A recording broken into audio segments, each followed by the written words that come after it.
ইসকনকে বাংলাদেশ থেকে নিষিদ্ধ করার লক্ষ্যে ও অ্যাডভোকেট সাইফুল ইসলাম আলিফকে শহীদ করার প্রতিবাদে নারায়ণগঞ্জের রূপগঞ্জে বিক্ষোভ মিছিল ও সমাবেশ করেছে ইত্তেহাদুল ওলামা রূপগঞ্জ।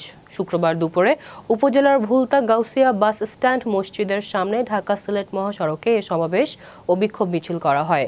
সমাবেশে উপজেলার বিভিন্ন এলাকা থেকে হাজার হাজার মুসল্লিরা অংশ নেয়। সমাবেশে সভাপতিত্ব করেন ইত্তেহাদুল ওলামা রূপগঞ্জের সভাপতি মুফতি ইমদাদুল্লাহ হাশেমি। পরে বক্তব্য রাখেন বাংলাদেশ হেফাজত ইসলামের কেন্দ্রীয় সাংগঠনিক সম্পাদক মুফতি বশিরুল্লাহ, ইত্তেহাদুল ওলামা রূপগঞ্জ সাধারণ সম্পাদক মুফতি নুরুল হক ডোহরি, সহ সভাপতি হাফেজ মাওলানা তাইনিম মাদিনা, মুফতি আবু বকর সিদ্দিক, মাওলানা মাহবুব হোসাইন জালালাবাদী, হাফেজ কাউসার, মাওলানা হাবিবুল্লাহ, মাহবুবুর রহমান গাজীপুরি সহ আরো অনেকে উপস্থিত ছিলেন। ইসলাম যদি রূপগঞ্জের মাটিতে নামার চেষ্টা করে প্রতিবাদের জন্য